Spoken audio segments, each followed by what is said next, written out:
श्रीलंका में तूफान आया है और तूफान से बड़ी और भारी तबाही पेश आई है। 200 से ज्यादा लोगों की मौत हो गई। और उसके बाद देखिए जरा, भारत ने श्रीलंका की मदद के लिए आगे कदम बढ़ाया और ये गरुड़ कमांडोज आप देख रहे हैं जो हेलीकॉप्टर में सवार हुए और सीधे श्रीलंका पहुंचे, वहां जिन लोगों को मदद की दरकार थी उन्हें बचाने के लिए।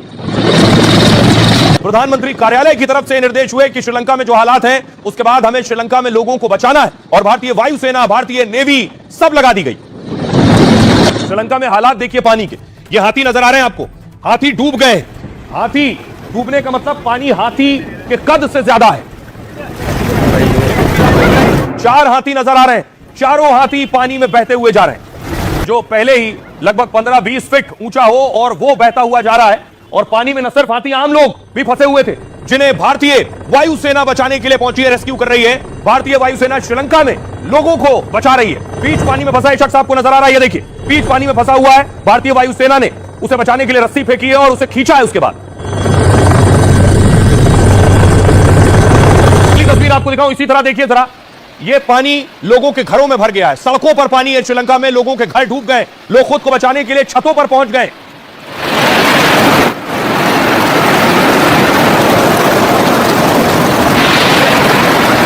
और इसके बाद देखिए जरा किस तरह से भारतीय वायुसेना का हेलीकॉप्टर पहुंचा है श्रीलंका में। देखिए छत पर लोग मौजूद हैं और उन्हें रेस्क्यू किया गया। ये भारतीय जवान किस तरह से देवदूत बने हैं, श्रीलंका में लोगों को बचा रहे हैं और उनके लिए किसी फरिश्ते से कम नहीं, जिस तरह से श्रीलंका के लोगों की मदद कर रहे हैं। और इतना ही नहीं, प्रधानमंत्री ने देखिए श्रीलंका में C-130 भेज दिया है। ये श्रीलंका में लैंड हुआ है राहत का सामान लेकर। और ये मालवाहक विमान देखिए, ये सब राहत सामग्री लेकर पहुंचा है श्रीलंका। वहां क्योंकि बाढ़ आई हुई है, बहुत से इलाके प्रभावित हैं, वहां जरूरी सामानों की किल्लत हो गई है, ये मदद भारत ने पहुंचाई है। ये सारी मदद का सामान भारत से श्रीलंका भेजा गया है। एयरपोर्ट पर C-130 उतरा है और उसके बाद देखिए सारी राहत सामग्री निकाली गई। और सिर्फ एयरफोर्स नहीं, भारतीय नेवी को भी लगा दिया गया है। INS विक्रांत को फौरन मूव किया गया श्रीलंका की तरफ, जैसे ही पता चला वहां तूफान दस्तक दे चुका है। और उसके बाद देखिए जरा अगली तस्वीर में आपको दिखाऊं, ये INS विक्रांत आप देख रहे हैं जो पोर्ट पर पहुंचा है श्रीलंका में, अपने साथ राहत का सामान ले गया। एक और तस्वीर में आपको दिखाऊं, एक और विमान पहुंचा है श्रीलंका मदद लेकर। ये आप देख रहे हैं एक और विमान C-130 के बाद ये 27 टन सामग्री लेकर पहुंचा है ये विमान। पड़ोस में तबाही आई तो मोदी ने मदद पहुंचाई। श्रीलंका में बाढ़ से हाहाकार मच गया, जान बचाने और दाने दाने का संकट मंडराने लगा। तब मोदी ने हाथ बढ़ाया और ऐलान कर दिया कि हिंदुस्तान उसके साथ है। मोदी के ऐलान के साथ ही भारत के हेलीकॉप्टर और विमान श्रीलंका पहुंच गए। बाढ़ से बेहाल श्रीलंका को मानो उम्मीद और सहारे की डोर मिल गई। जहां सीने तक पानी भरा था और एक एक पल काटना मुश्किल लग रहा था, वहां मोदी के भेजे जवान मानो देवदूत बन गए।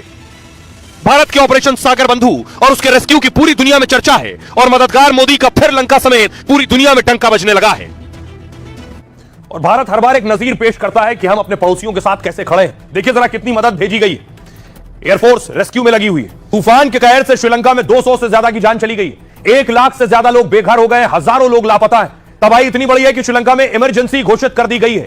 आधे श्रीलंका में खाने पीने और इलाज का संकट मंडरा रहा। मुसीबत की इस घड़ी में लंका की मदद के लिए मोदी ने हाथ बढ़ाया। जैसे ही मोदी को पता चला कि पड़ोसी देश में कुदरत से तबाही मची, कहा हम अपने समुद्री पड़ोसी के साथ हैं और ऑपरेशन सागर बंधु भारत ने शुरू कर दिया। पीएम मोदी ने श्रीलंका को तुरंत मदद पहुंचाने और राहत सामग्री भेजने के निर्देश दिए। इसके बाद समुद्री और हवाई दोनों रास्तों से भारत मदद पहुंचा रहा है। कोलंबो में तेज रेस्क्यू ऑपरेशन के लिए बाकायदा MI-17 हेलीकॉप्टर तैनात किए गए। मतलब भारत के हेलीकॉप्टर श्रीलंका में बाढ़ में फंसे लोगों को बचाने में लगे। हिंडन एयरबेस से C-130 और IL-76 विमान राहत सामग्री लेकर पहुंचे।